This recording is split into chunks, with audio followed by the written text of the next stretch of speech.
On the night Trump got elected, I called my mother in Germany, sobbing. I half expected her to tell me to come back to Germany, the country where I was born and raised. Instead, she urged me, rise, fight, and resist, uphold the family legacy. My family has a long history of political activism and working towards justice. My great-grandfather and his brother were both persecuted for fighting in the resistance against Hitler. My great-aunt was hiding Jews and helped them leave the country during the Holocaust. My parents were active in the student revolution in the 60s, and they took me to my first peace march when I was 6 years old, just as I took my daughter to DC in January of 2016. Social justice work has been a constant throughout my life, yet it was only in recent years that I realized that differently from the rest of my family, my calling to fight for justice is deeply spiritual in nature. I want to dedicate my life to bringing about justice, even though I myself may never see it being realized.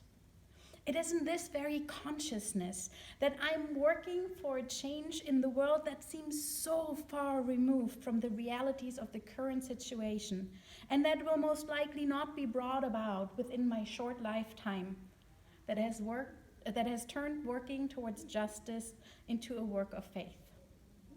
Moreover, my love for the world, my despair for its pain, and my wanting to make it better, wanting to build a different kind of community, one that is built on and fueled by love and leads towards justice, that is what pulls me towards ministry, but more so to faith, spirituality, and church. And church, this, us, is also what sustains me when I get tired or when my hope falters. When we think of why humans develop religions, making sense of the world often comes to mind. Life, death, creation. Answering questions such as, where do we come from? Where does everything come from? Where will we go? I think an equally important but less discussed question is justice, both in a pragmatic and in a spiritual sense. Pragmatically, religions were used to formulate laws. Think of the 10 Commandments. However, regardless of how hard we humans try, laws and justice systems are always flawed. The justice we have created often falls short of being truly just or fair. We can see this as a sad truth not only throughout history, but even today. Almost any time we turn on the news, we are confronted in a painful way with how little laws sometimes have to do with justice. Hence, many religions over centuries have also stressed some concept of divine justice, of a spiritual reward system that eventually will make up for the shortcomings of our flawed human justice system. Yet we, as Unitarian Universalists, have a more peculiar calling to justice. Regardless of what we as individuals might believe, as a faith community, we do not share a creed that can promise us divine justice, some perfect godly justice that will be given to us after Judgment Day. Instead, we are called to do justice, to create justice ourselves in our own imperfect human ways. So of course, we give it the best, the very best that we as humans have to offer. We give it love. If the moral arc of the universe bends towards justice, we are not just bending it, we are building it with our love, piece by imperfect and imperfectly lovable little piece. There's a graphic of the 7 principles that really speaks to me. It has the first principle about the inherent worth of dignity of every person, and the 7th principle about the interconnected web of all beings as 2 pillars. These are our 2 main affirmations about life, what we know to be true about the world, that every person has inherent worth and dignity, and that we are all part of an interconnected web of all beings. The other 5 principles are the arch that is supported by the first and the 7 principles. They give us guidance about how we want to be together, about the community that we want to create with each other. And that community starts and ends with justice. Justice is the word that is mentioned twice, in the 2nd and in the 6th principle. We do not just answer a call to love, we also answer a call to justice. So how are love and justice related? According to the Reverend Dr. Cornel West, one of the greatest living philosophers of our time, justice is what love looks like in public. I love this quote.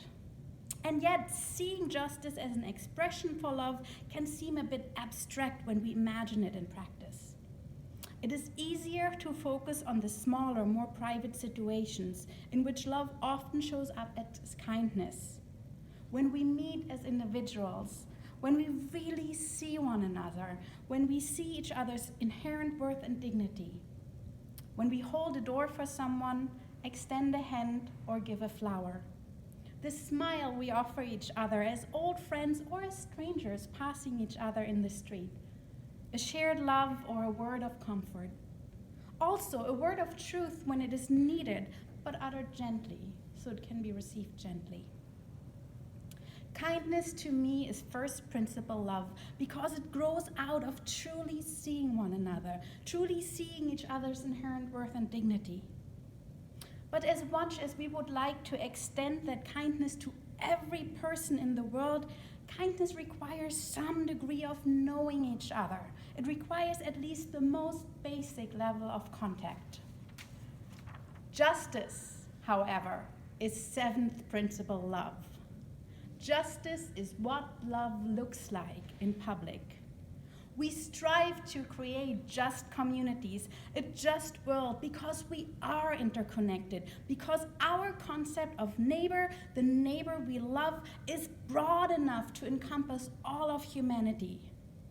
We're called to build a just world even for the millions of people we will never meet, with whom we will never share a smile. Our 7th principle love still allows us to share a dream, a vision of a just world, and even to hold the tension when that dream looks different to different people. Yet making that dream a reality and creating justice in the world is a daunting task. What can a single one of us do when we are confronted with so much injustice? What can I do? I have the power to connect with you. I have the power to connect with my professors and my classmates, with my teaching pastor and my congregation and the people I meet. I have the power to find a community, to build a community, to transform a community. Because together we have the power to make a change. We have the power to make ourselves be seen and to make our voices be heard. We have the power to work together on issues, to pool our energy and our resources, and to make great things happen. And we also have the power to hold each other up so we can work on our individual projects, to show up for each other when we need to be sustained, fed, and held. Because that, too, is what community can do for us. It can give us the strength and the energy to keep going in our own struggle for justice. But maybe, on some days, even that might not do. As I mentioned earlier, part of why justice work requires faith, at least for me, is because more often than not, I feel like I'm tirelessly working on something that I may never see realized.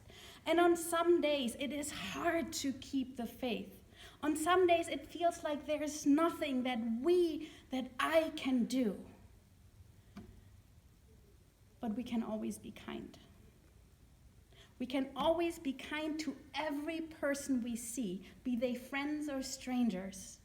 Even if it's just by giving them a smile that makes them know that we see them, that we see their inherent worth and dignity. Because someone amongst the people we encounter every day is bound to need that affirmation. And maybe our smile is just the thing that they need to keep going in their struggle for justice. We as human beings do not need a divine power to create heaven or hell for each other right here, right now. I want to work towards creating heaven amongst humankind, not hell. And I believe that community building and the human connection we forge between each other, be it to celebrate joy, help each other through pain, or just be with each other, be kind to each other, walk through rain, dream a dream, or share a rose, are the basis of all this. May it be so.